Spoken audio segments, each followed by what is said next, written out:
My mother is my guru. My father was in the army. Mother is one who brought us up. She is my guru in every field: child rights, women's rights, gender rights, compassion, everything. She is a guru. As a leader, your performance is not enough. You have to make everybody perform. When you are a performer, you have to move on to the level performer to achiever to reformer. So reformer comes much later, but achiever. How do you translate yourself from performer to achiever? I said, sir, my train fare. Either you came for your train fare or a job. I said, came for both. Okay. What do you mean? I said, sir, I cannot go back without train fare. He again said, no, Mr. Nair, government office. It's a government office. You please don't talk like this. I said, I have talked like this only. What's the way out, sir? I have to go back. I don't have money to go back. I need my train fare. Without train fare, I cannot go back. You want to speak on that? So I won't take credit. I impose myself there, and then don't give credit to my subordinate. So this sort of a media savvy nature of many people in position have created more damage to the police systems, and the tendency to get carried away has become very fast, and the bus goes. I was very happy. See, one girl has been violated, and the fellow has been thrown out by the conductor. Khaki uniform. Wow, this is great. Like justice to a girl, and the conductor has no authority to do that, and he exercises authority. Many of us have the authority to do that. We don't exercise. Many of us have the opportunity to do that. We don't utilize that. True. So opportunity, authority, and exercise of the authority. I thought conductor is a very good job. Hello viewers. We often see inspiring posts. Somebody from a difficult background has cracked the civil services exam, or they have risen to the post of national leadership. We like the post, we admire the achievement, but we rarely get to know the story behind the achievement. Today, in my studio, I have Dr. P.M. Nair. I have the privilege of hosting him. He is one of the most respected IPS officers of the country who retired in the year 2013.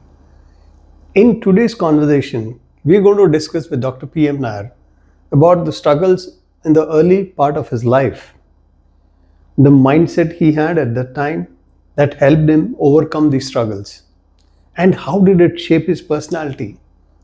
How did he develop a leadership style and philosophy by going through those real life challenges in his life? I am more interested in the human side of Dr. P.M. Nair. What made him the person that he is today? Towards the end of the podcast, I want Dr. P.M. Nair to give his message to all young professionals, to all the corporate leaders, and anybody else who is striving to make a meaningful career. So let's dive into this conversation with Dr. P.M. Nair. I'm very excited about it. And if you like the content of this video, hit the like button, subscribe to our channel, and leave a comment. I'll see you in the next video.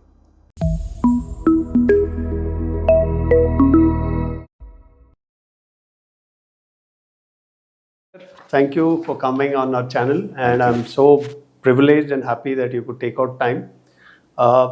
What I do on my channel is I try to make content which will help youngsters in picking the right career, and also mid-career professionals in terms of some tips that I can provide them where they can be more successful in their professional life as well as they're happy and healthier in their personal life. So as a part of that, I wanted to pick on your life and understand your journey from where you started, all the challenges that you have overcome and you have reached today, because frankly speaking, we can count very few bureaucrats which people remember today and very fondly remember, and we draw inspiration from. And I consider you in very high regard, and I wanted to have a chat with you so that my viewers can gain out of that. So to start with, I heard something about your journey initially, that when you started your career, you were from a small village in Trivandrum and you went for a first job interview somewhere and you had money only for one side fare. So can you elaborate a little bit on that and tell us about that? Thank you so much for inviting me. I'm so happy that your podcast is going to benefit youth of the country, youth of the nation. I think all my support, very important, the child, the adolescent, the youth. If we can give them good ideas as to how they can work towards building nation, each one's contribution, I think it's a great job. So I appreciate what you're doing. Thank you. Thank you, Doctor. I must also say that as PM Nair, it's a contribution by an individual. There are so many PM Nairs across the country. True. It's their contribution which makes the whole thing. So mine is only a small drop in the ocean. So it is not something great, but it's an effort to make it great. Well, you asked me about my journey as to how did I join the Indian Police Service. Indian Police Service is one of the best services India has, an all India service, and appointment is by the President of India. President of India is pleased to appoint you in the Indian Police Service, and that's what it is. And a lot of people compete for the examination, and the recruitment is very stiff, and selection process is very tough. So all those are there. Now, when I was doing my graduation in Trivandrum University College, I never had any inkling for becoming a police officer. Okay. My interest was to become a doctor. Oh. Those time are doctors and engineers. Only two things people know. Yes. Either doctor bano or engineer bano. Engineer bano. So मैंने कहा मेरे को doctor बनना है. Okay. Because I thought you can treat people, give some relief to people, relief and comfort. That was the back of my mind. You can give relief and comfort to people. Why not take that job? Engineering you can make money, but here is something we can reach out to the needy. That was always in my mind. My teachers in the 5th standard or even primary classes made an orientation in me that reaching out to people, helping them out is very important in life. Whatever you do, if you can do that much, your life is made. And then stories come. In the stories also, when it comes to the story of a child, it impacted me a lot. There are certain poems which speak about happening to child, when something happening bad to a child, mother lost, something. Those poems, in fact, hit me so hard in my heart. Oh my God, how can it happen like this? How can a child live like that? So that upbringing, then my mother is my guru. My father was in the army. Mother is one who brought us up. She is my guru in every field: child rights, women's rights, gender rights, compassion, everything. She is the guru. She was such a wonderful person, and if we have 6 children. If you have 2 eggs at home, she'll divide into 6 pieces and give to my sister, younger sister first, the younger sister next, and then she comes to me. Okay. I am the eldest in the family. So that sort of balance out and respecting each one was one she taught us. Well, got my BSc zoology. Wanted to apply for medical, and I did not get admission because my marks are not very good. Okay. I was also surprised that people who got less marks in my class, very good dear friends, they got admission for various reasons. And all the reservations will come. I was deeply hurt. I said, what wrong did I do? I never harmed anybody. My father is very poor. He was a sergeant. He was a sepoy in the military. Okay.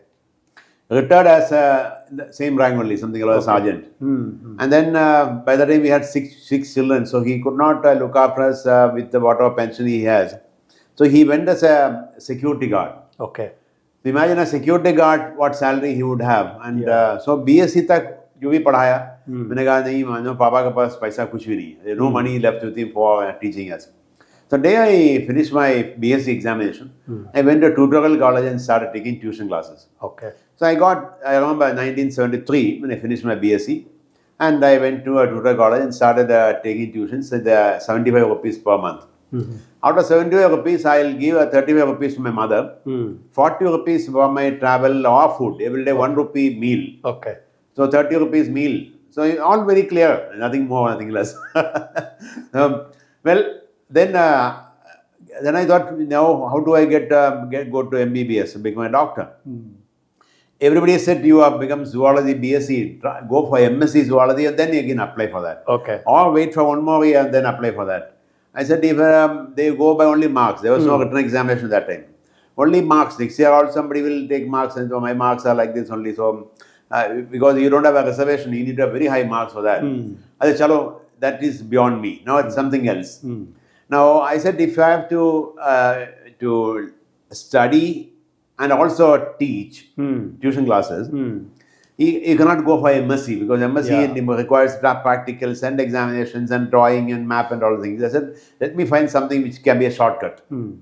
So I found sociology coming up there. Okay. And sociology, I went through the thing is sociology means only arts subject you can. It's an upcoming subject, a lot of demand for something like that. I applied for sociology and got into an interview there. I went to the professor and I told the professor, sir, thank you so much for my selection. However, I will come only for 4 days a week. Why 4 days a week? So I'm teaching in the tutorial college and I need to get my money as my tuition fees and therefore I can come only for 4 days a week. And 5 days you have classes, but 5th day you have to give me attendance. Either do one thing, you try and come for 5 days whenever you can. The rest of the time I will manage. Okay. Very polite, instead of saying that No. he was promoting me. I said, okay. So then I went on. And then classes went on. My tuition class would be the moment the university gets over 3:30. Take a bus and reach the place, my hometown, Trivandrum, 20 kilometers. First to go to a child who was around 4 years old. Okay. And then she has to teach her ABCD and 1, 2, 3, 4, numeracy and literacy. The child will be running up and down, so I have to make the child come and sit here and storytelling, etc., etc., 1 hour with the child. That is really very comfortable. It relaxes you so much. Then goes another child, 8th standard, 9th standard, 2 children, common classes. Then I teach them mathematics and English, etc. The father was a doctor. He insisted I should go. That 1 hour there. And then by the time 5:30, 6:30, 7:30, 8:30, I reach another place where you have to have the 8th standard or 9th standard boy. Okay. He was not so good in studies, but very decent boy. And that time I was so tired, and you desperately looking for a cup of tea or something to rejuvenate. Go and wash your face and start the classes. But that lady of the house is a Ayurveda doctor. Lady of the house, moment she hears me, my first name is Madhu. Oh, Madhu Saga has come. Suddenly she'll go to the kitchen and make nice cup of tea. And the fragrance of tea itself, when she walks in, it's soothing. Refreshing. The value of a tea, only I knew that time. Yeah. You just can't express. You are so tired, but that one cup of tea with warmth and affection that she brings in. And she comes and gives tea and says, Sir, thank you, sir. She tells him, I said, Amma, thank you. And she goes. Sometime when she doesn't know I have come, I quietly go there and the tea doesn't come. I am desperately looking for the tea. So I make some noise, all the noise. And she, Sarah has come. And she herself personally goes and makes the tea. Okay. So that tea was there. Well, went on, this all pranks of the time you had. By around 9:30, 10, I finished my classes and run over to my village. Actually, the roads were Kacha road. If you walk through, you'll fall down. Because all broken roads. So you jump up and hops up and go. Reach home, Amma would have kept some food for me. You have a habit of having bath every day, twice, morning and evening. Immediately jump into the pond, a nearby pond, and have your bath and come back and whatever you eat. And then early morning, 4:30 we start. 4:30 I'll go along with my father's brother who is living there. He goes to field for plowing and manuring and seedling and all those things. He goes at 4:30. We go along with him. Sometimes you sit on the plow and you help the plowing or leveling. All this we do. It's very, very interesting fun. You carry cow dung on your head and it will be all falling here, but nothing wrong with that. You live with the cow dung. And then cow dung has got a lot of insects. It's had a big tadpole sort of thing comes there. And we have to spread the cow dung in the field. And this one is something which is the crows like. So you take the fun of throwing up in there, the crow will come and hit it there. All childhood things which amazing, I tell you. But we enjoyed. Even the poverty was something which I really liked. People talk about poverty. When you live through the poverty and you like that, it's not that you are so harmed, what can I do? Nothing. Self-pitying was never ever there. Never. Whatever lines underline is very important for your youth to know. Self-pitying. People are मेरे पास पैसा नहीं है, ये नहीं है, वो नहीं है. क्यों भाई रोते हो? जो है ना. Whatever you have, you think that you have. True. Enjoy that. Many people only think what we don't have. So this, I tell you, in my house, we were very happy with what we had. Okay. And small things you enjoy, every bit you enjoyed.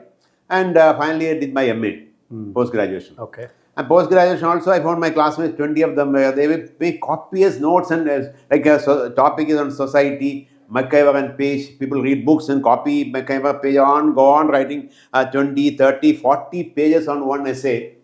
So I just wonder what will they do with 20 pages? Who will read that again? So I'll go to the library and read the book and take out 5 points, 1, 2, 3, 4. My one paper, I'll fold it twice.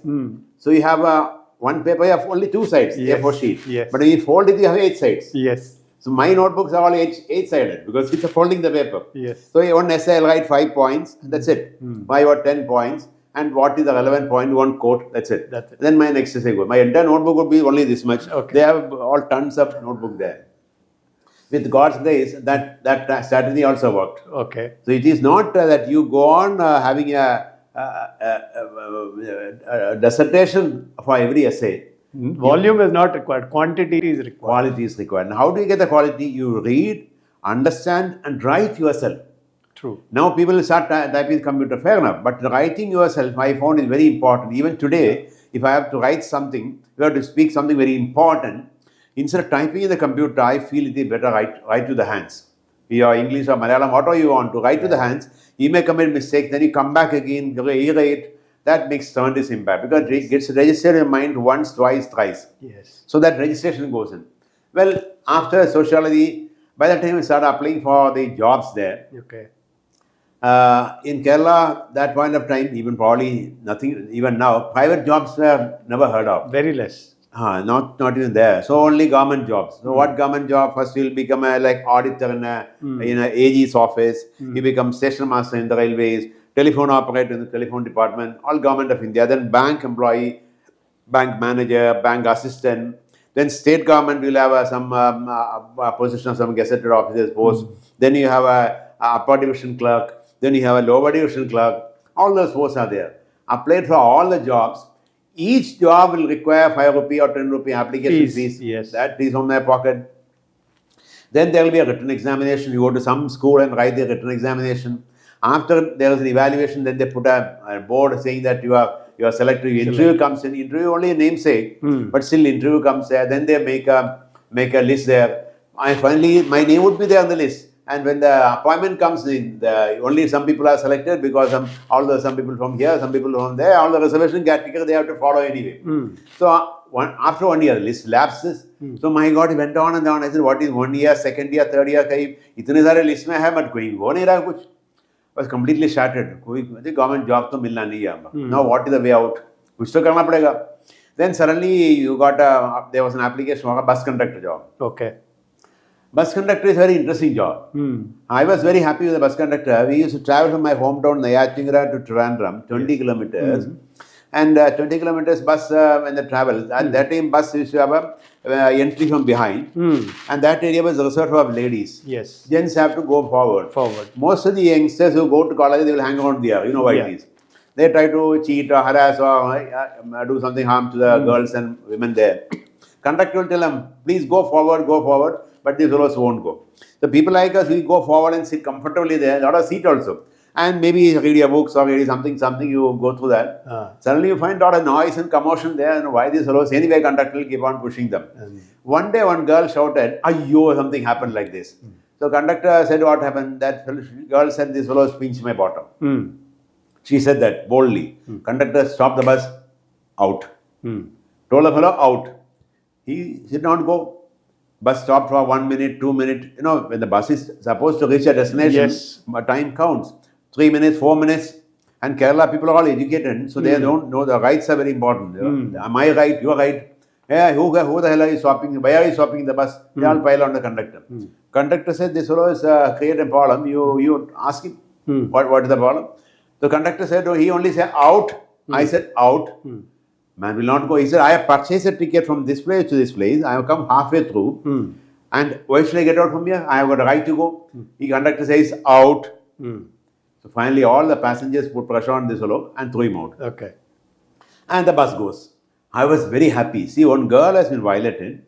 And the fellow has been thrown out by the conductor. Khaki uniform. Wow, this is great. Now, justice to a girl. And the conductor has no authority to do that. And he exercises authority. Many of us have the authority to do that, we don't exercise. Many of us have the opportunity to do that, we don't utilize that. True. So opportunity, authority and exercise of the authority, I thought conductor is a very good job. went for the written examination, and written examination, I passed the examination. Then they called the Public Service Commission Office Trivandrum for an interview. Okay. When I reached the found interview means they only want a measurement. Okay. Bus conductor should not be a hand lame or a lame person or eyes should be proper. All those the parameters are there. But they had a parameter of the chest also. Okay. Chest I can understand, but chest expansion. That's for the police. Wherever they want. See, be a poor man surviving only on ordinary food. We didn't have any balanced diet those days because whatever we had was rice and something. And when the rice was over, we'll have tapioca. You know, tapioca? Yeah. Tapioca is another crop there. Yeah. It used to be called poor man's potato. Potato. So we survive on tapioca, one time tapioca, one time rice. When finally the whole rice gets over, twice tapioca. Morning breakfast tapioca and evening also tapioca. Lunch also carry tapioca. And with tapioca, you have fish. It's very good combination. But there was no money to buy the fish. So Amma will go to the coconut and pluck one coconut and make chutney out of the coconut. That is also good. Okay. Finally, coconuts also stop there. Then you have what you have. So only tapioca. And some green chili and imliga, some chutney. Well, we went on. So then you cannot have a protein diet to expand your chest. Yes. So the man said under chest. I said, sir, I'm sorry, sir. I've done my sociology. We got a degree. Yes. Oh, post graduation. Yes, sir. That is very important. I'm talking about 1976.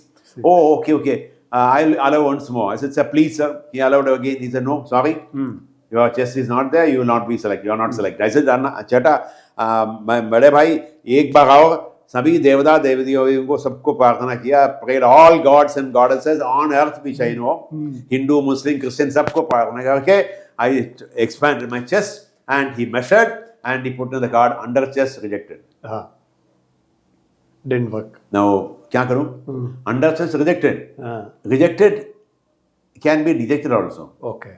Many people get dejected when they get rejected. True. That is a core point. Most of the people get rejected. Correct. Are we ready to move on? Can we see positivism there also? It is not easy to say. Is it easy to say, but not so easy to practice? But we need to develop that. Yeah. That inner strength people should have.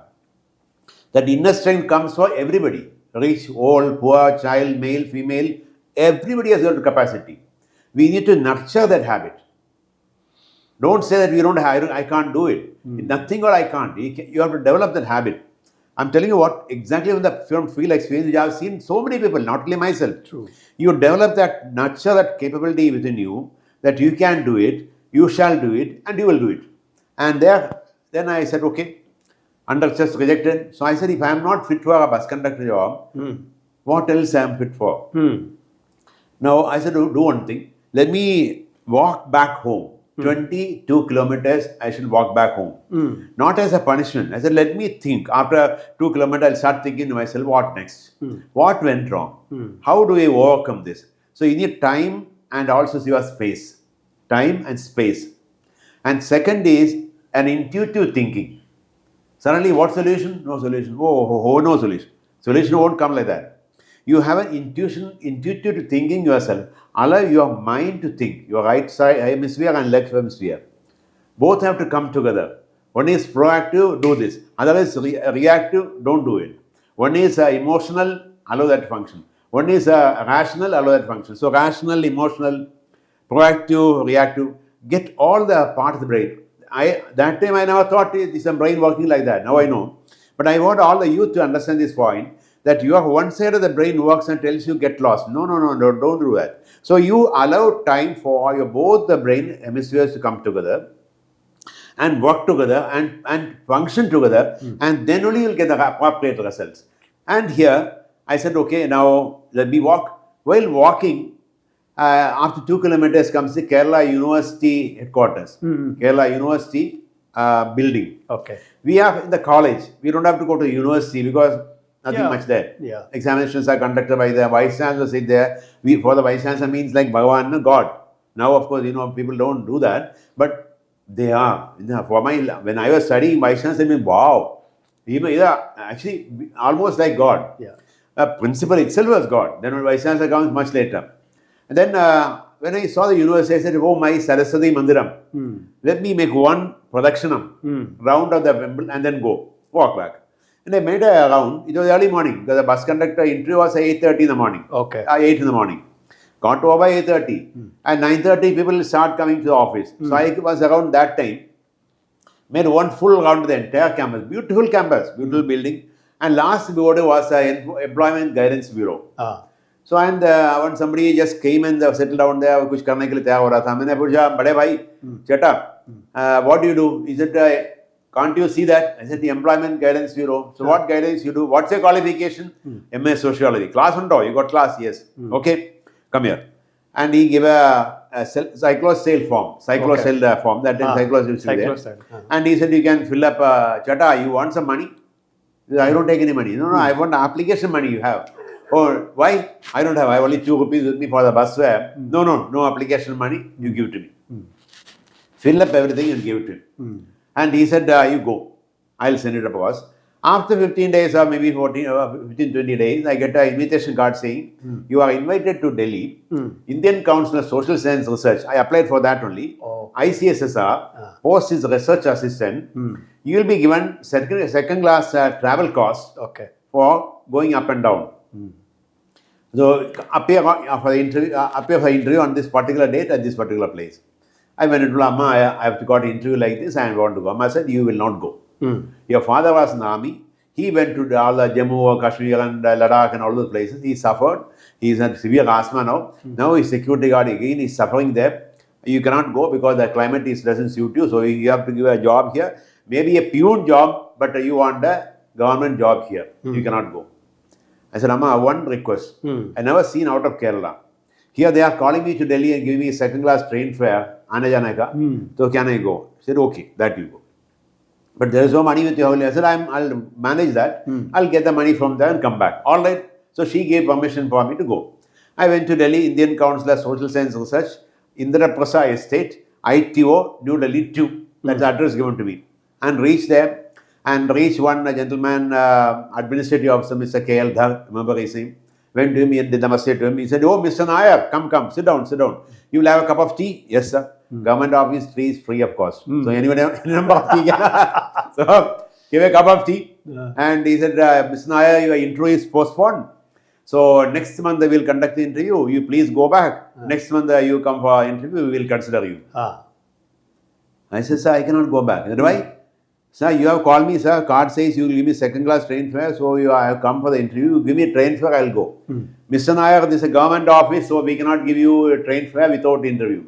Sir, you only called me, sir. How can he go back? Sir, he cannot go back. How do I go back? I have no money to go back. No. I said, sir, no. What do you mean? No. I need to get money. I cannot go, sir. I cannot go. I was firm and insisting. And he was firm and insisting, rejecting also. I said, no. Then finally he thought, this is a mad fellow. Let me find a solution. Okay, wait. He went somewhere. After 10 minutes also come back. Executive director will meet you. He is the executive director, he is the boss. He put some fear into me. So I said, okay. He took me along. Went to one room and one gentleman stood up and said, oh, Mr. Nair, come. How are you? I have got high regards for Malayalis. I got high regards for Nairs. My earlier fellow gentleman was Mr. Nair. He is now in Lok Sabha Secretariat. That man is here. This man is here. Mr. Nair, I'm so happy you come. And God bless you, my son. Next month, interview, I shall select you. Go back home and come next month. I said, sir, my train fare. He said, you came for your train fare or job? I said, came for both. Okay. What do you mean? I said, sir, I cannot go back without train fare. He again said, no, Mr. Nair, government office. It's a government office. You please don't talk like this. I said, I have talked like this only. What's the way out, sir? I have to go back. I don't have money to go back. I need my train fare. Without train fare, I cannot go back. I raised my voice and said, but very firm. Suddenly somebody knocked the door. Narula, kya ho raha hai?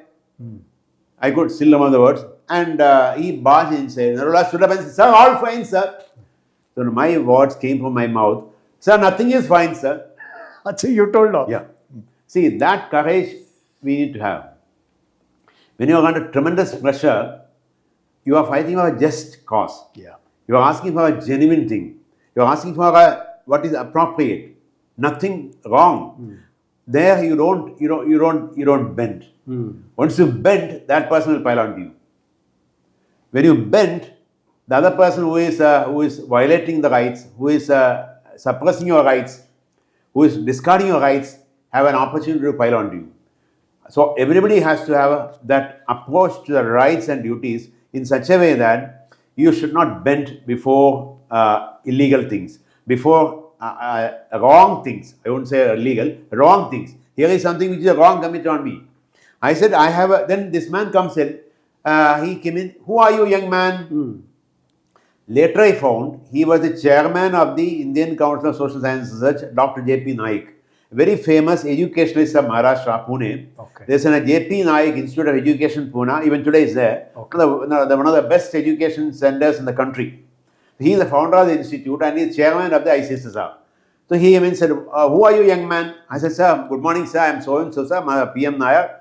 They called me for interview, sir. And here is a card, sir, which says they'll give me a second class train fare to and fro. Now both of them are saying, sir, they won't give me a train fare, sir. And they said, you come after next month. I cannot go back without money, sir. So I told them you conduct interview now itself. They said they cannot conduct interview now. Then he said, what did you say your name? I said, Nair. Congratulations, my son, you are selected. I was only one. Congratulations, my son, you are selected. Narula, issue appointment letters. The give you train fare. And he says, I want people like you. Fight for justice, be firm, be confident. And I got a job there. He is the chairman, he has got the powers to do that. True. Anyway, he will be holding interview next month. He decided he found a candidate there. Probably he found something good in me. So how many of us are ready to take the battle to that level? You know, लड़ाई करते समय कहीं we tend to fall down, tend to slip down, and then we get back. Never get back. If you're on a mission, keep going. Slips will be there, downfalls will be there, pressures will be on you. Keep going. That confidence nobody can give you. You cannot buy 10 kilo confidence on the market. You have to develop your confidence. So, of course, I give credit to my mother who developed that confidence in us that you can, you shall, and you will. So, this confidence I got it. Of course, he gave me an appointment letter. Then he said, Deputy Naik sir said, you join today. I said, sir, I cannot join today. My mother gave me permission to come for the interview only. Okay, come after a week. Sir, please give me a month's time. Come early, come in 15 days' time. Went back home, convinced my mother, and mother said, okay, finally you go. What? There's no job anywhere coming here. At least you got a better job, salary is very good. Went to Delhi, and whatever salary I got, more than 50% of the money I'll send to my mother. She can look after everybody. Rest of the money I'll stay somewhere here and there, some ordinary dingy places. I'll give some money, cook for myself, I eat somewhere, and looked after myself. After 3-4 months, I told my boss, I said, sir, Srivastava sir. Sir, I said, sir, your office is 9:30 to 5:30. People come around 10 o'clock, the peon comes at 10 o'clock, and assistants come around 10:30. You come around 11. I didn't say you, I said seniors come around 11. And all of them leave by 4:30, sir, 5 o'clock. Can I request you something? He said, what? Sir, please give me the office key. I will come in the morning, clean the place, and I'll sit and study here. Because air conditioning is there, AC is there, then lights are there, bathroom is there, and the place was staying in a railway guards quarters, one room sublime for me. Okay. Imagine the flight there. 4 children, they all toilet in the early morning, then have to jump over that, and they so difficult. In the early morning, cold, biting cold Delhi. Delhi, yeah. Nothing called the heater there. So you take the water and pray God, and the cold water goes into the body, you become numb. But after that, that's the way you suffer. Well, it's all part of life. Nothing that you die because of that. You come, your body develops because of that. Yeah. So I told Srivastava sir, I said, I'll come. He said, will you come? He said, yes, I'll come. I took the key, 5 in the morning, get up and walk back, 5:15, I am here. First you go to the washroom, have a nice bath, heater is there, everything is there. Get ready in 5-15 minutes, come and sit there and start studying. Lot of libraries there. Borrow books. By 10:30 till 10:30, nobody disturbs you. 10:30, I go for some chapati, sabji khaliya, and then come and do the work. 4:35, all of them leave. Again, I clean the room first, and then have a cup of tea somewhere and sit and study till around 10 o'clock. 10:30. So 4 hours in the morning, 4 hours in the evening, 8 hours you could study, I could get into IPS. That was God's blessing. So what I'm trying to say is, when you did not become a bus conductor, it is not bus conductor job is bad. Bus conductor job is having equal responsibility and authority and respect. It's a job with a dignity. Yes. It's a job with a dignity. Every job has got dignity. That is also equally a job with a equal dignity. Here is something which you get better opportunity to serve the public in a better way, different way. Yeah. So this failure on the one side can be taken as a success on the other side. You know, you have to convert your obstacles into milestones. True.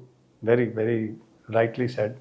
But hats off to you. I mean, a lot of people in your place would have given up and maybe taken some easier route. You didn't give up, so that's very good. I mean, that's a good, I don't know, viewers can find anything more better than this for them to be inspired. But that also brings me to one question that, like I was telling you earlier, there are so many bureaucrats, but not everybody is remembered. And today, you're the most sought person in so many forums. You're invited in so many places. You speak to so many people about it. What is the differentiator between these few people who are remembered and among all the people who are forgotten? How do you stand apart? I mean, today, for every person who is doing a job in a corporate, his problem is that he's getting lost. He feels that, okay, I'm not good enough. And to top it, the social media is another problem. Every day in LinkedIn, he sees stories. This guy has got this promotion. This guy has got this job. And he starts thinking, maybe I'm not good enough, or maybe I'm doing something wrong. So what did you do? What are few tips you want to give people to stand apart and ensure that you're away from the crowd and make place for yourself? When you speak about the public service and the IPS, we were focusing your question on that. First and foremost, I must admire that I am not a Vidwan or an expert or a only man who stands out. There are so many people who stand out, so many of them. Many are known, many are not known, many are unsung, many are sung. Many get medals, many don't get medals. That's a different issue. Opportunities come to them, opportunities don't come to them. But at the end of the day, I think it's as regards the police service and the government service, if you are in public service, the first and foremost, you have to convince yourself that you are come to serve.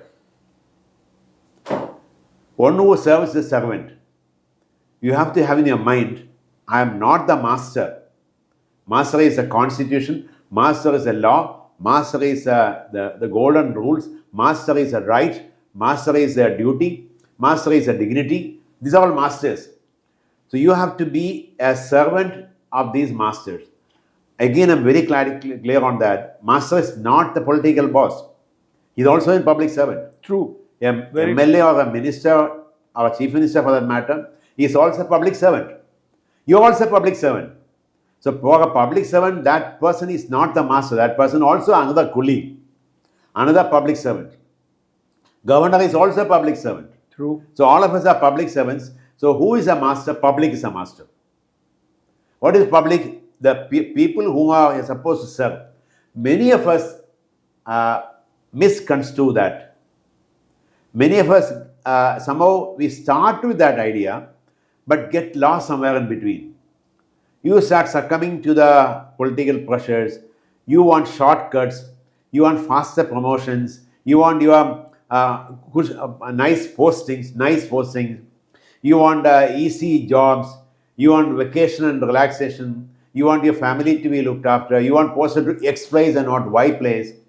So all these things which you add to yourself creates problem for you. You have to remember Gandhi at that point of time. Gandhiji said, your yardstick is about the last man and the last point. Mm. The last mile connectivity, who has, that person is a real public servant. I am not again talking about a very mundane thing, very practical thing. Yeah. If I am a SP of a district, as a district, first and foremost job is I have to visit all my police stations. Yes. All outposts, all places where men serve, first of all. Many SPs spent 1 year and 2 years, they have not even seen the outpost. They have seen Kotwali police station, they have seen town police station, they have seen important police station. You go there, have a cup of tea or ice cream and some cashew nuts and come back. That's not the way. First you go to the farthest police station, farthest outpost, spend the day with them, spend night with them. In my police station, I went to a police station, went to our father's police station. It was only a thatched roof, 4 trees standing there. They have thatched roof. That's it. Wireless sit there and uniform hanging here and there. Now the thing is, where do you stay? I said, let's stay there. They have charpai में ही रात में सोना है. If you sleep on the ground, they said यहाँ में सांप आता है. I said, okay. चारपाई में सोने के लिए बोला कि चारपाई स्पेयर है, चारपाई सोने के लिए प्राइम है, रात में रुक गया. Went around to all the patrolling, जो भी करना सब कर दिया.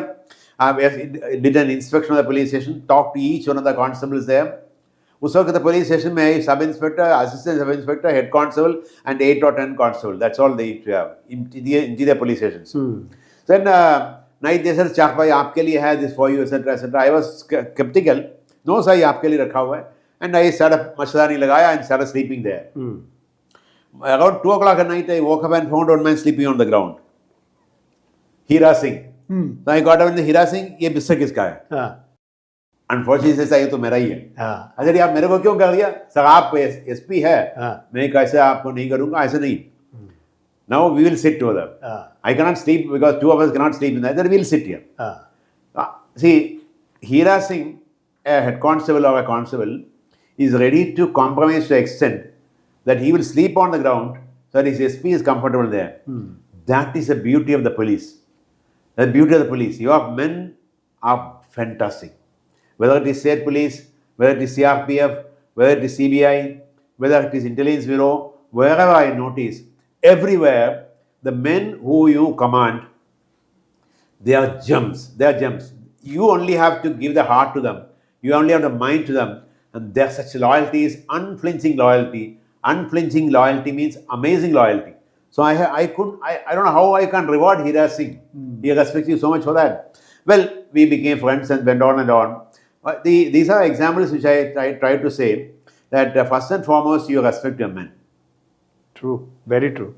When the lady's constable wife comes there, for something, you sit in the chair and keep your leg like this. Baitho. Well, you stand up and salute. You salute the lady. Namaste, Jai Hind Didi. Baithiye. When you say Jai Hind Didi, that lady is very comfortable. How many of us are ready to do that? My constable's wife comes there. My first job is to stand up and salute her and saying Jai Hind Didi and make her sit there.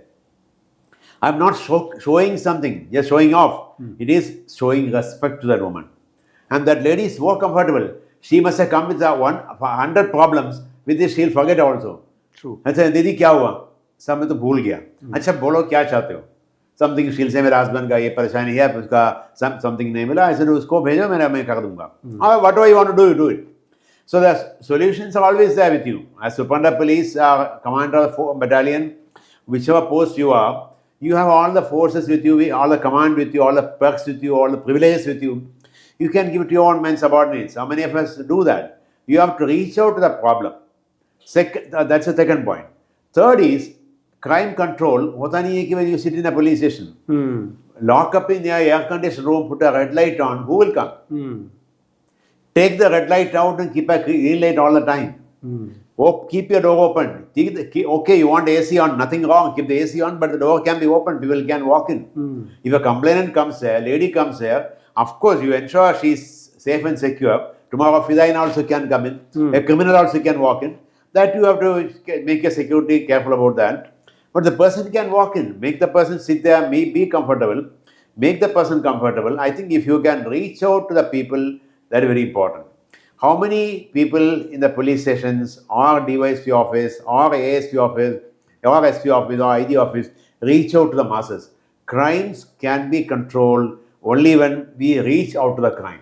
True. Crime does not get reported. कहता है कि हमारे पास crime report हुआ ही नहीं है.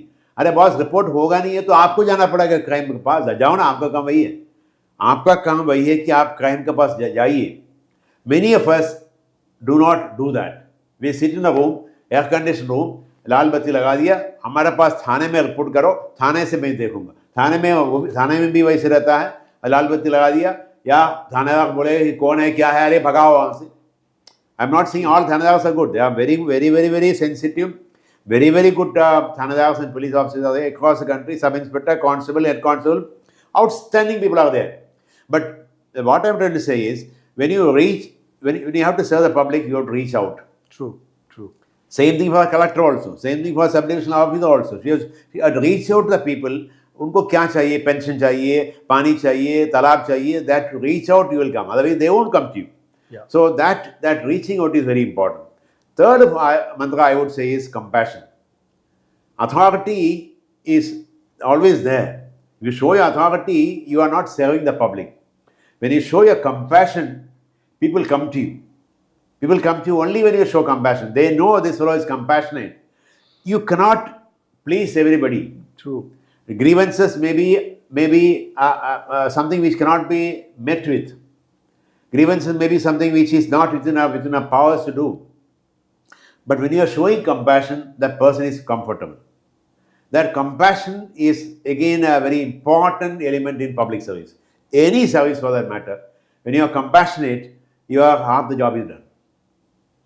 I can find this relevant to jobs and corporates also.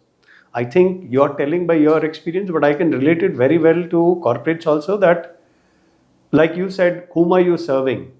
For me, it is when you are working in a corporate, you need to know who are your customers. Your customers are not only the people who buy your end product. Your customers are also your internal customers. When you are working in an organization, the other department people are your customers. Yep. So you need to do that. Compassionate, yes, you need to be that. But one thing I want to tell you at this point of time is, just because I'm from Hyderabad, I'm not telling, but I have seen a marked improvement in Telangana police. And the reason I'm telling, I think the first time I would have seen a police station, I went for some reason, was in 1990, 91, something 1990. And those times the police people were very different. Today I have a police station here, Nair. It's very close by. They are so different. They are like a corporate now. And frankly, when I went there first time, I was skeptical. Me and Sudha went. We had some issue with somebody and we went there. And I had that in my mind. Ki yaar, police matlab this, that. Because when I was doing my job, I had opportunity to interact with a CBI officer. I had worked extensively with Anti-Corruption Bureau for some case. Then I had an opportunity to work with special police department in Bhopal. Zahir Khan, I still remember his name, very nice guy. And then when I came here, I was skeptical. But I went there and our police station is such a good place. It's like a customer service now. I went there, the lady at the reception is asking me, what do you want? Can I help you? I said, Inspector, tell me what is it about, I'll help you out. She is helping you to write things. She's telling you do this, go to him. Everybody is there like willing to talk. So I don't know whether it is there in other states. I'm sure you know it better than me. But here I can tell you our police station, my limited experience with our police is amazing. There's been a lot of change. But I think what you said, somewhere down the line, the power that comes with the uniform. How do people stay humble? Like you said, be compassionate, be humble. The power, doesn't it corrupt people? I mean, most of the times, on one hand, you have pressures coming on from so-called public servants who think they are bosses. And then on one side, you have power, you're tussling in between. Where do people get lost? Is it power which corrupts them, or is it the people on top who think they are not public servant and they own everybody, they corrupt? I think very important question you are asking. And first of all, what you said about Telangana police, I fully share with your expressions and sentiments. Across the country, in the last 10 years' time, I would say, there have been tremendous improvement across the country in the police response. Many places, the transformation is amazing.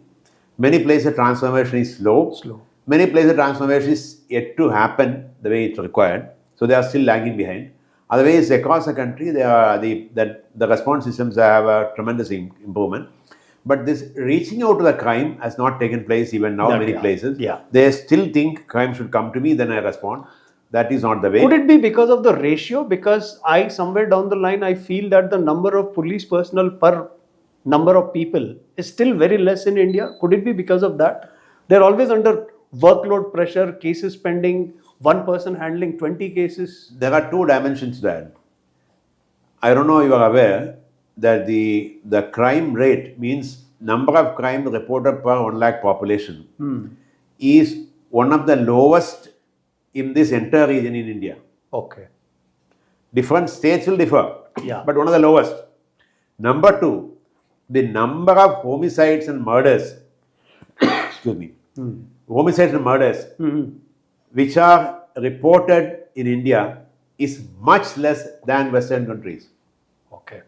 Number three, most important, the number of homicides and murders which are investigated, prosecuted is much higher than Western countries. Western countries. So we have a capacity to do that. Okay. Okay. Now you asked the question, where do we get lost? You are right. A police culture takes over many of them for two reasons. One, the problem is with themselves, number one. Number two, the problem is their superiors. Superiors includes their own departmental bosses or political bosses or anybody else.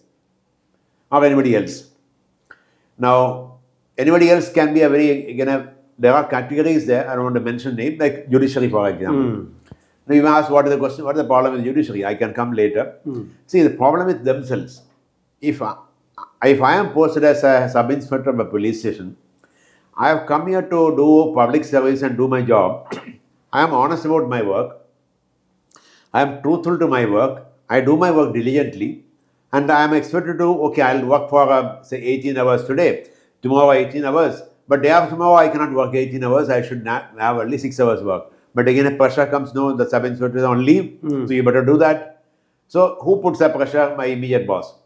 My immediate boss is not rational, or not adjusting, not compassionate to me. Then problems come to me. So that sort of interpersonal relations within the department creates more problems for the subordinates. Different levels. It could be applicable between the SP and the DG also, SP and the IG also. There may be issues between them. So this interpersonal relations is very important. So there I would actually put the responsibility on the top boss. If you are a superintendent of police of a district, it is your responsibility to get your people together. Condemning a person is stupid is very easy, but creating a goodness out of that person is challenging, but that's what you should do. As a leader, your performance is not enough. You have to make everybody perform. When you are a performer, you have to move on to the level performer to achiever to reformer. The reformer comes much later, but achiever. How do you translate yourself from performer to achiever? If I am performing, I investigate, I do everything, fair enough, good enough, that's what is required. I am a model. But I make my team also work. If I have 50 sub-inspectors with me, 20 of them will be lazy fellows. 10 of them will be corrupt fellows. So how do I focus on them? First I focus on the lazy fellows. I get them something to work on them. You can't make them transform the next day. Yeah, take time, get them over. Keep one lazy fellow with one smart fellow and make them work, a team work together. So that imbibes culture. We can do that. Corrupt fellow, you have to handle him properly with all the might. You have to handle. Stick has to work there. Absolutely. The carrot stick has to work there. Corrupt fellows in CBI Chennai, I was the DIG there, investigating officers. CBI is where the threshold level is very good. Selection process is extremely tough. You select the person before getting into absorption from CISF or from Enforcement Directorate or from Intelligence Bureau. Wherever you get that person into, then your selection process is very tough. 18 of them, but my job was to keep a watch on all of them. How non-corrupt they are, how the integrity part. Integrity is very important. I had suspicion of 2 of them. I kept on prodding to them, okay, in this particular case, what do you do? They will say, sir, everything is fine, sir. We will file a charge sheet in the case, sir. I knew the fellow is making money and trying to make money from the suspected person.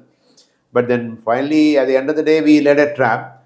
Personally went to a trap, laying a trap, and caught two of my fellows red-handed, taking bribe. My first job is to immediately arrest them. Arrest them. You no mercy on them. Yes. They've taken bribe. Under the law, they do that. Arrested them, sent them to jail, prosecuted, convicted, and dismissed them from the job.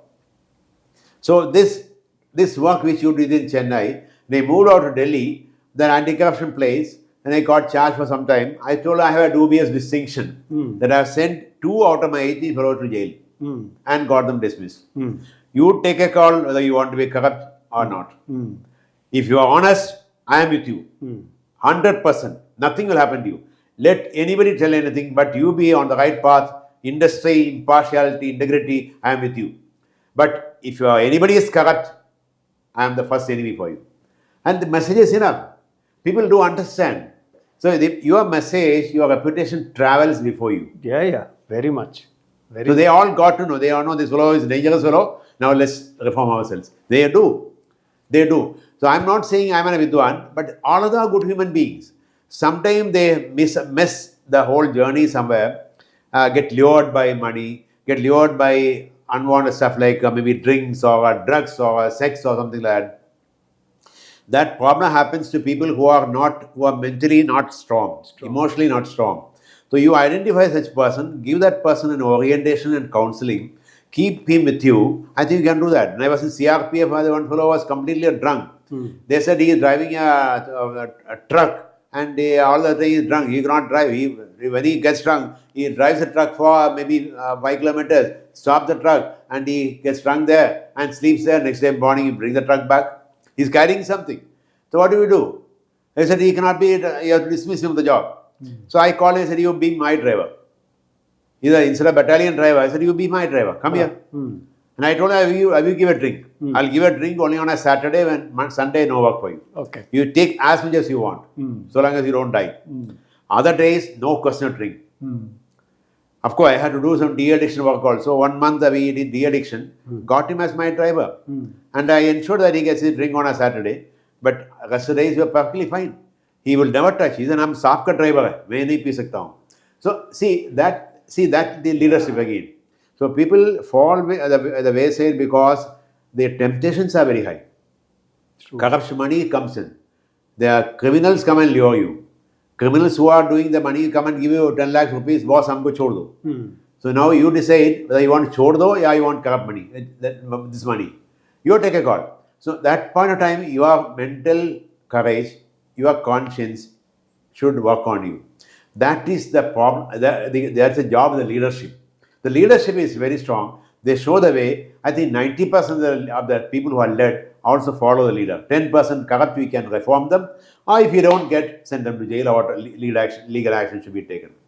But this, generally people say that salary is less, so they become corrupt. No. All nonsense. Salary is good. They applied for a job. They know what salary they are going to get. They also know what they will get after 1 year or 5 years. So all people are very clear about that. And salary is not bad. Today, every state government salary with sub-inspector or a constable is good and it's reasonably good. Decent money. Yeah. So as Gandhiji said, that it is enough for one's need, not for greed. Yeah. True. So once you get the greed mentality, nothing will be enough for you. There's no end to it. You're losing the bus there. Yeah. You're losing the bus there. So problem is that so-called culture is created by people who are greedy, people who are corrupt, people who want to abuse the system, and then last part is about the publicity. Many want to become big heroes in the social media and the media and that media. Everything they publicize with all sort of media. Do less, show more. Once you are showbiz, you are lost again. See, your competence should show up, not you should show up. Yeah. They are missing that part, that the officer is important, the work is important, the performance is important, not the man or woman. People tend to conflate between the two. If you show up your work, delivery, service, and show it up, the appreciation will come to you naturally. But here people actually forget about that on showcase in the media and TV interview, etc. Said some nonsense, some 25 kilos of ganja recovered, that becomes a big news and he shows up. The sub-inspector who did the ganja, he should be going to media and doing that. But the SP comes and says, recovery ho gaya, ye kar diya, wo kar diya, pakada gaya, and all this. Ganja is nothing, 25 crores, because its value is also much less. Yeah. But why not allow the sub-inspector to go, jao, tum apna media mein bolo jo bolna, if you want to speak on that. So I won't take credit, I impose myself there, and then don't give credit to my subordinate. So this sort of a media savvy nature of many people in position have created more damage to the police systems, and the tendency to get carried away has become very fast, and that media also takes over. So there becomes a sort of a serious crisis where the genuine work gets lost. No, but whatever points you have mentioned, each and every point that you mentioned, even about taking credit, is very much relevant to corporate. Every point that you have mentioned till now is very relevant to corporate. Right. You have 20 people, you have to understand who's the weak one, who's the corrupt one. You have to spend time, you have to pair them up. That is what we call in corporate buddy up. Right. People who are corrupted, you need to give them warnings and move them off. I think everything that you said applies to corporates also equally. So the art of management, art of crisis management, art of human resource management, all same. Yeah. It's all same. Yes. So whatever we have been speaking so far is exactly same in corporate and public service. True. Only thing is in corporate, your decisions, wrong decisions may cost you money. In your kind of service, a wrong decision can cost lives. Yeah. So that's the difference people need to keep in mind. But otherwise, I think you're right, because in corporates, a lot of people have this ethical dilemma that by keeping quiet, they can get a promotion. But if they speak, the company loses a lot of money. So they tend to keep quiet because they think in short term I'll get promotion. Like you said, media savvy rehte hain. Some people are more this thing of taking credit.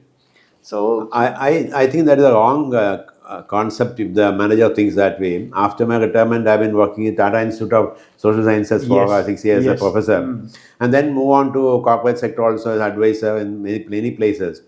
I noticed that the person who tried to keep quiet and don't raise a voice, he suffers eventually. Eventually, yes. Eventually. Yeah. At that point of time, he may think, I'm done a good job. But eventually the company suffers. Eventually the business suffers. Yes. Then he will be called to explain. Then suddenly he will be looking around for answers. Yeah, I've noticed that. Yeah, it's short-sightedness. Yeah, but Very you don't have to fight with the boss. You have to politely put it across.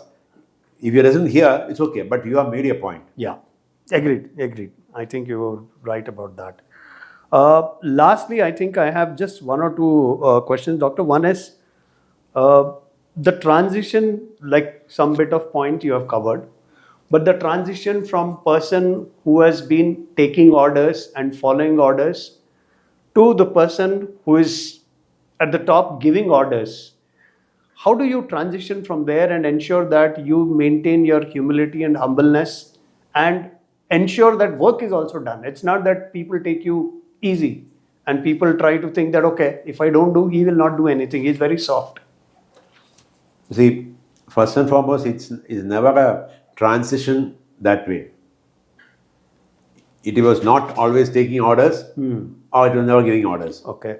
As Superintendent Police of a district, my job was not to take orders from anybody. My job was to do my duty. My orders came from the Constitution of India, my orders came from the law book. And nothing else. When in crisis situations, I arrested a minister's son, just an example. Young SP of a district, maybe 4 months, 5 months in the district. New district, neither my Sasural is there nor my Ghar is in that part of the country, in Bihar. And I was SP of a district, and that fellow was a Gunda there. Arrested a minister's son. Minister was a very important minister in government of India, very powerful minister in government of India. The son was a riffraff there, and he was doing all sort of things. He went to an excise superintendent office and told him, you shall not inspect my warehouse. How dare you issue a notice? And he said, sir, my duty. He took his license rifle, hit him on his nose, and his glass broke and blood came. Here is a warning for you, henceforth you dare not even speak. And he walked away with 6, 7 fellows out of his office. So this excise inspector, out of his enthusiasm, normally he will keep quiet only. He came to my office. I was in my office sitting in uniform. I found a man in blood in uniform. I said, what are you? He said, are you a police officer? No, sir, I'm an excise officer. Oh, you wear uniform here? Yes, I wear uniform. First time seeing that. What happened to you? He said, sir, the so-and-so came, minister's son, Mr. Singh came, and he hit me with the thing, and I said, why did he hit you? He said, because I want to inspect his warehouse and he didn't want to do that. Why he did not want to do that? He said, he's doing a lot of illegal things and he want to conceal that. But why are you insisting on doing that? For anything else? No, sir, only for my job. I know something must be there. All right, all right. So are you telling the truth? Yes. Did he hit you? Yes. He came? Yes. With a weapon? Yes. How many came? Around 7 or 8 people. Telling the truth? All right, go to the police station, given writing in your own hands. Police station is not very far, go there. And then I'll see. But you go straight. Then I called the police station on phone. I said, he is coming there. Take in writing. Immediately take him to hospital. After that, get him treatment done. And then come back to me with the FIR. The SHO said, sir, how can you get a FIR registered against union minister's son? I don't care. Whatever he writes, he has to be given. Now, what he writes, up to him. Let him write what he wants. This fellow went and wrote everything. And then I said, by the time the SHO had gone for a medical examination of the fellow, very important to have medical examination, medical care for the person, I thought, let me supervise the case, let me go to the spot. Very important to reach the spot. I went to the spot, called my inspector of police, is a person in between, sub-inspector in the police station, and circle inspector in between. And inspector also calling, you come along with me. I went to the spot and talked to, I was in the and talk to various people very quietly, one by one. If you ask everybody, they will say, they all cite. I moved around corner, I said, kya hua? What happened? Sir, I say, sir, mera naam mat lijiye, don't talk, take my name. I said, no, I have not asked your name also. Okay, Didi, aajao. Didi also, she said, yes, happened like this. All of them gave oral testimonies, happened like this. But only they said, please don't quote my name as a witness. Then why? Sir, wo to bada aadmi hai, kahi hamara bhi jaan maar dega. We have to survive. I said, okay. Now I went back to my office, I wrote down, I spoke to A, B, C, D, I have to take the names anyway, and confirmed that fellow was done like this.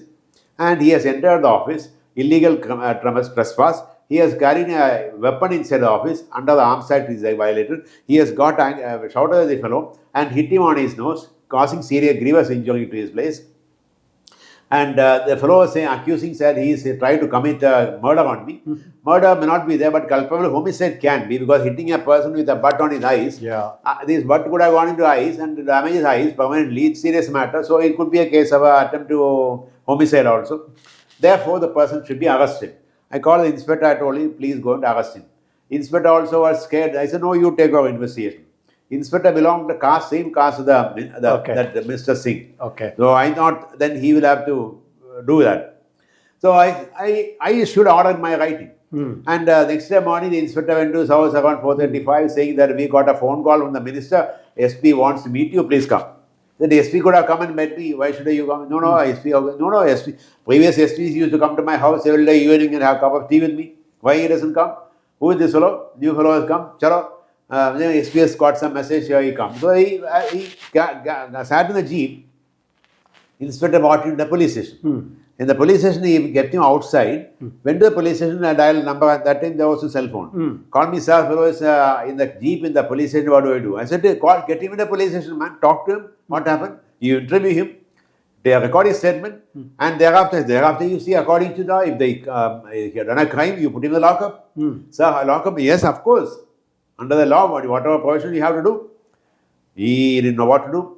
By the time, the morning around 5:30, 6:30, all the media people and the lawyers, all the lawyers, because big man, all came. The police station was so much vehicles there. I was in my uniform, put my uniform. I said, came to the police station. I moved everybody, and when there, we were in the lockup. I said, bring him outside. I said, I am so and so. You know me? Yes, I don't know. I heard about you. I said, I am the superintendent of police here, and please come inside. Yeah, along with the inspector, I sat there. I said, tell me one thing. What made you hit him? I didn't ask him, did you hit him? What made you hit him? Tell me one reason why you should hit him. He said, I said, reason. I'm not asking anything. I said, why did you hit him? That's all. He must have done something wrong or not. I'm not asking all. Why did you hit him? He said, I'm from that community. My blood boils when somebody shouts at me. My blood boils. Therefore, I had hit him with the butt of the rifle. I said, okay. So, confession, admission. I said, you hit him with the butt, but what was the provocation? He said he is going to do something damage to my warehouse, etc., etc. So confession was that he did hit him. Admission before me is not admissible under the law, but I want to convince myself I am doing the right thing. I said, okay. I told the inspector, record his statement, what he said. I also recorded a statement, prepared my case diary completely. I went back to my office and I told him, you produce him before the magistrate. And before he was produced before the magistrate, and they asked for bail. I said, he is guilty. My report saying he is guilty. Magistrate was smart. Magistrate asked for the police report. My report was ready-made there. I have signed the report. Magistrate went to the report and said everything is fair there, everything is documented there.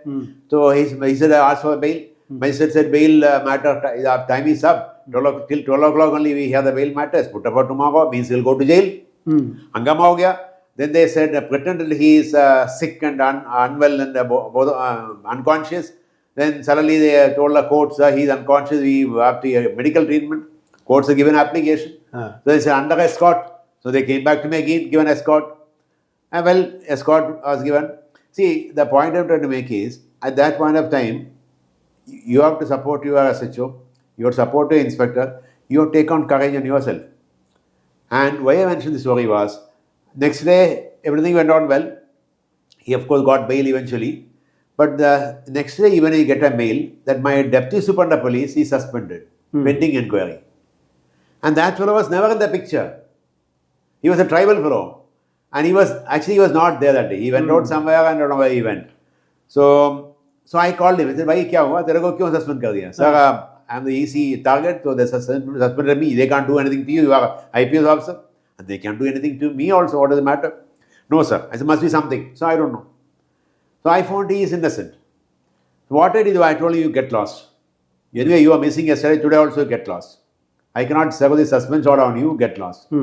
I told my senior police officer in Ranchi, IG, I said, sir, I want to appeal to the Chief Minister. He can't do that. He will come over. He is a man of guts. Went to the Chief Minister the third day. Jagannath Mishra, Chief Minister. I went to his room and the IG was in uniform. I was also in uniform. Jagannath Mishra said, oh, please come. Went there and we sat there. CM sitting there. IG sitting there. I was sitting here.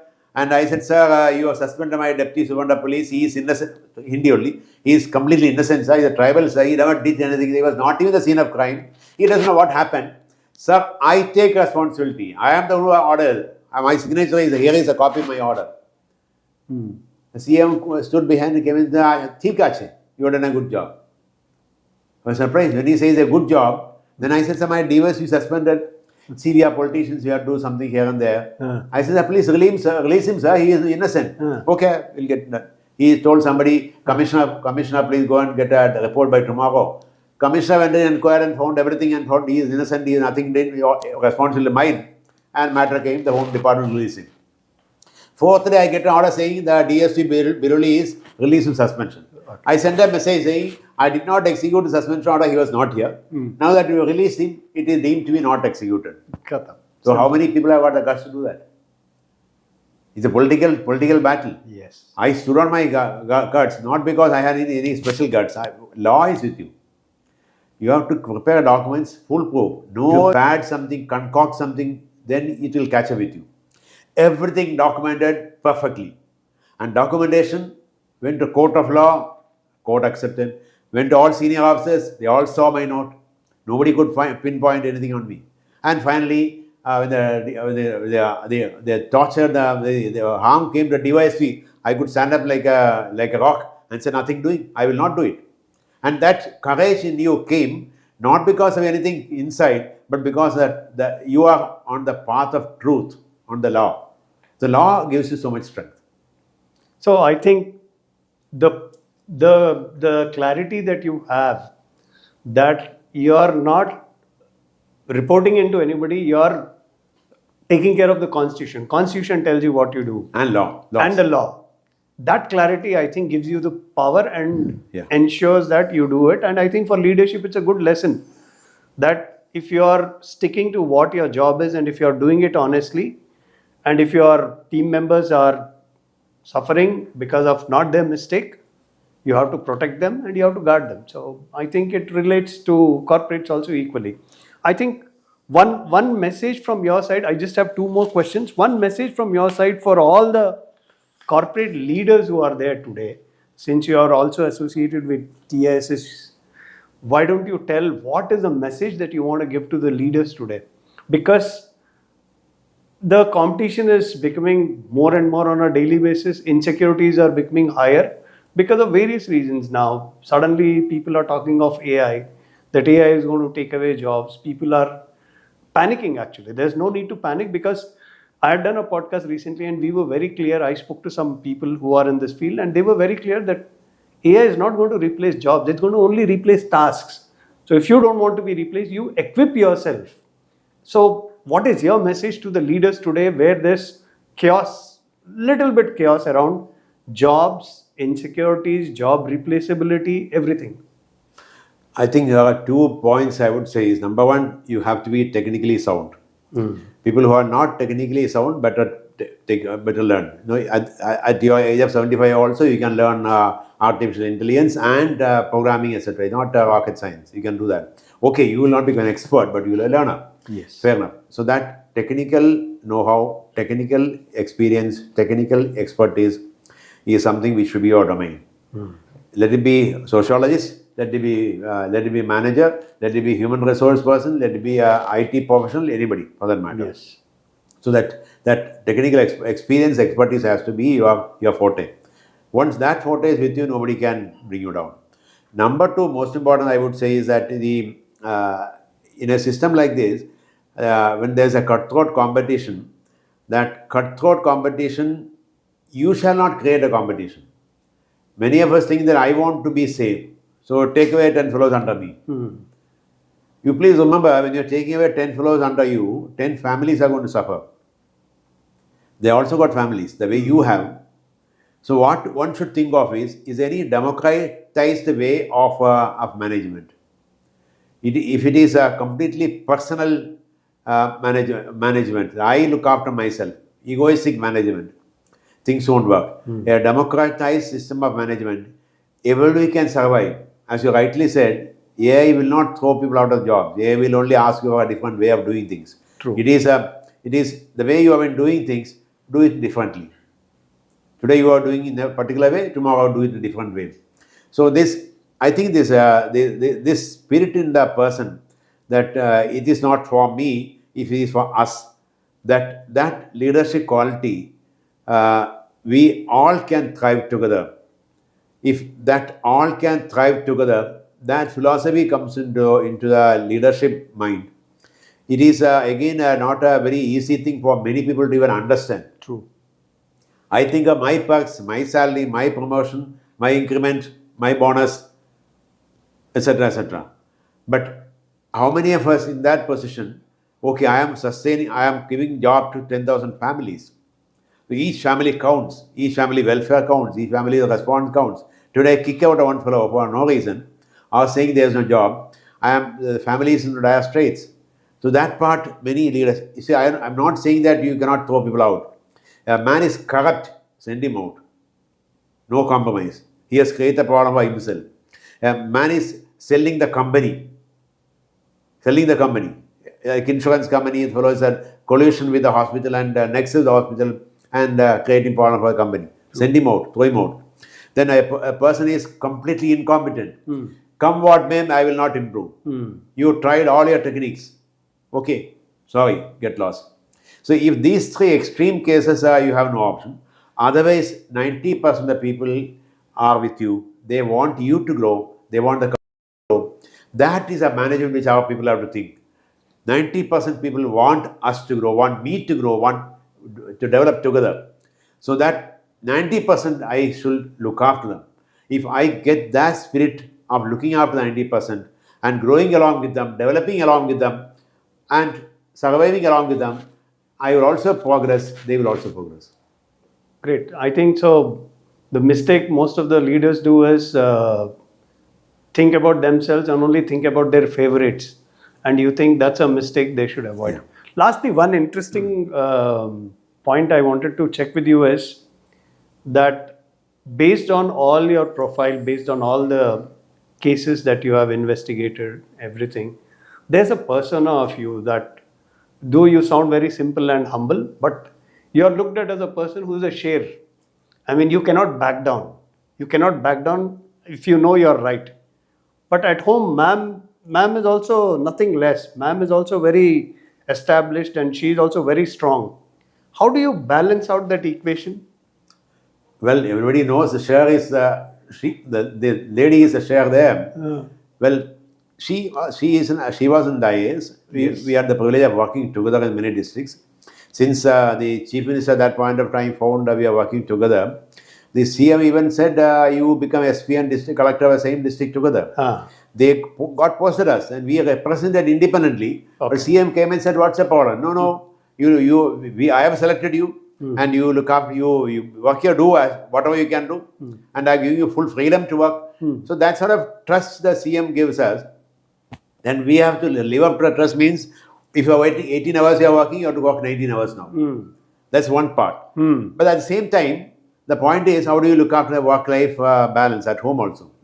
It is not rocket science again. It is not rocket science again. When the pressure of work comes in, you get into the work. When the work demands, I get into full hog. That time she can take some fine time to look after the kids. When she had a lot of pressure work or touring work, I can look after. So there's no hard and fast rule in that. It's a matter of adjustment there. That adjustment should be on a consensus. I can't tell you get lost and I'll do something. That never works. That never works. Any job matter. Maybe the husband is a police officer and the wife could be a forest officer, or the wife could be a stenographer. Well, there are many having like that. So every human being is important. Every human being's dignity is important. We cannot despise anybody. We cannot criticize anybody because that person is lower to us or senior to us. Nothing called lower and senior. And once you give dignity to yourself, I think you give dignity to another person also. So I think that is a message that work-life balance comes in when you respect your dignity and dignity of another person. Children will naturally grow. They watch you. Yeah. They watch you, and then they grow along with you.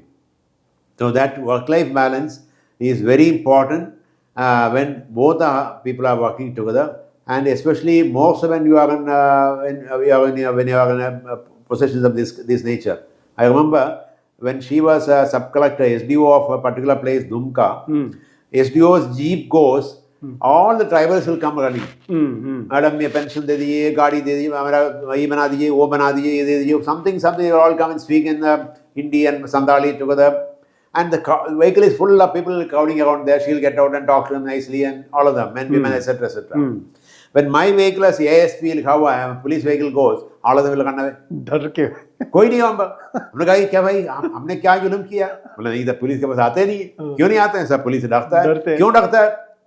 Naturally वहाँ पर history वही था, संदाल्स. तो मैंने कहा इसको बदलना चाहिए. No, I thinking what to do, what is the way out. I adopted a very interesting method. I became her driver. I was in uniform, police uniform. Okay. And I became her driver. Okay. Suddenly, SEO jeep will stop somewhere. All of them will come running. I get out of my uniform. Salute, Didi, kaise aap? Didi, अच्छा लगता है. भाई साहब कैसे हैं? तो old man, somebody said ये police वाला ही कहाँ से आ गया? पुलिस वाला salute भी करता है, और नमस्कार भी बोलता है, जय हिंद भी बोलता है. Then she said, she didn't introduce my husband. She said he is a ASP साहब है, पुलिस का officer है. So that you actually could develop your bondage with the public. Then I said, मैं कल अपना गाड़ी से आता हूँ. My गाड़ी comes from they won't run away. Then I get into my car and they watch me. So people want officers to work for them. People want officers to serve them. Many of us have lost the thing. We become authorities and super bosses, and missed the bus because we forgot that service nature. In corporate or in government, wherever it is, once the service comes before self, I think you can win the game. Yeah, I think so. The interesting thing is both of you do not carry your designations at home. At home, you're what you should be. Absolutely. You're not coming as an SP or IG, or she is not coming as a collector. So I think, that's a simple thing. But at the end of the day, we could jointly do a lot to the public. That is more important. Yeah. Looking back, if I would say, together, Even Mussoorie Academy called us to give there was a discussion on the relationship with the SP and DM were not good in many states. Why relationships are not good? Why? What is wrong with that? How to improve relationships? When the Mussoorie Academy director organized a workshop, so many DMs and SPs came out of the country. We were also called. So finally the director himself said, it should be like these fellows, husband-wife. If you are living like husband-wife, whether you are not married or not, means you give and take. Yeah, true. Husband-wife is not that you are the boss. No husband is the boss. No, neither wife. So you are give and take. You have a lot of give and take. So as a husband-wife relationship means a give and take relationship SP and DM can have. You can serve the public the best way. And I hope our viewers will find this inspiring. And I'll again catch up with you. Thank you. Namaste. Thank you. Thank you. Namaste.